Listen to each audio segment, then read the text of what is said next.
দর্শক আসসালামু আলাইকুম, জীবনের গল্প অনুষ্ঠানে আপনাদেরকে স্বাগত। আমাদের ক্যামেরার সামনে দাঁড়িয়ে আছে সেই মিষ্টি কিউট একটি আপু, শুনবো তার জীবনের গল্প। আসসালামু আলাইকুম আপু। ওয়ালাইকুম আসসালাম। কেমন আছেন? আলহামদুলিল্লাহ ভালো আছি। আপু তোমার নাম? আমার নাম পিঙ্কি। পিঙ্কি, দেশের বাড়ি? বগুড়া। বগুড়া। বগুড়ার মেয়ে পিঙ্কি। আপু তোমার ফ্যামিলিতে কে কে আছে? আমার ফ্যামিলিতে শুধু আমার মা আছে। মা আছে, আর কি ভাই বোন কেউ নেই?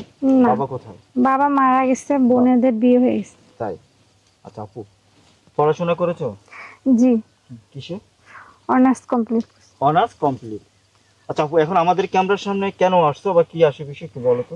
ক্যামেরার সামনে আসছি এই কারণে, কারণ প্রত্যেকটা মানুষের একজনের সাহায্যের প্রয়োজন হয়। তো এখন আমার ফ্যামিলিতে কেউ নাই আর সাপোর্ট নাই, এই জন্য আপনাদের কাছে আসছি যে আমি একা একা থাকতে পারছি না, আমার একজন জীবন সঙ্গীর দরকার। তাই জীবন সঙ্গী দরকার। আচ্ছা সেই মানুষটি কেমন হলে চলবে? যেহেতু জীবন সঙ্গী, তোমার যেহেতু অনার্স কমপ্লিট করছো, বিয়ে শাদী হয়েছিল আগে একটা না? জি। আচ্ছা এখন সেই মানুষটা কেমন হলে চলবে? বয়স বা সেই মানুষটা আমার পাশাপাশি সমবয়সী বা আমার থেকে একটু বয়স বেশি হোক, এরকম হলে চলবে। এরকম হলে চলবে না? জি। আচ্ছা আচ্ছা আপু, যদি কোনো ভাই এই ভিডিও দেখে হয়তো প্রবাসে থাকে, তার বয়স হয়ে গেছে অনেক বেশি, হয়তো সময়ের কারণে সে আসতে পারে নাই, বিয়ে শাদী করতে পারে নাই, তার বয়স 40, 45 বা 50 হয়ে গেছে, সেই ধরনের কোনো ভাই যদি কমেন্ট করে বা বিয়ে শাদী করবো আমি তোমাকে, সেক্ষেত্রে কি? কোনো সমস্যা নাই। সে যদি মানে আমার মতো অসহায় থাকে যে তার বউ চলে গেছে বা সে বিয়ে করতে পারেনি, আমি তাকে অনেক ভালোবাসবো বা আমি তাকে বেছে নিব। সত্যি মন থেকে কি ভালোবাসবা নাকি ধোঁকা দিবে? হ্যাঁ, মন থেকে অবশ্যই। আমি কোনো ধোকার কোনো আশ্রয় নিচ্ছি না, আমি যা বলতেছি সম্পূর্ণ সত্যি কথাই বলছি।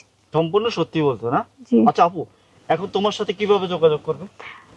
আমার তো নিজের কোনো যোগাযোগ করার মাধ্যম নেই, আপনাদের কাছে এই জন্য আসছি, আপনারা যোগাযোগ করবেন তাহলে। দর্শক আপনারা শুনছেন তার জীবনের গল্প। যদি ওকে ভালো লেগে থাকে, পছন্দ হয়ে থাকে, তার একটি স্ক্রিনশট মেরে আমাদের যে নাম্বারটি দেখতে পাচ্ছেন, এই নাম্বারে ইমো আছে, হোয়াটসঅ্যাপ আছে, পাঠিয়ে দিবেন। অবশ্যই আমরা আপনাদের সাথে যোগাযোগ করে দিব। আপু তুমি কি এখানে থাকবে আমাদের অফিসে?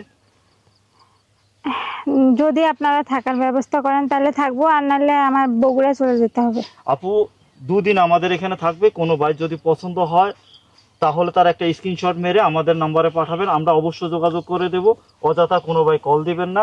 যদি আপুটিকে ভালো থাকে বা তার দায়িত্ব নিতে চান এমন কোনো ভাই থাকেন তাহলে অবশ্যই যোগাযোগ করবেন। ভালো থাকবেন, সুস্থ থাকবেন, আল্লাহ হাফেজ।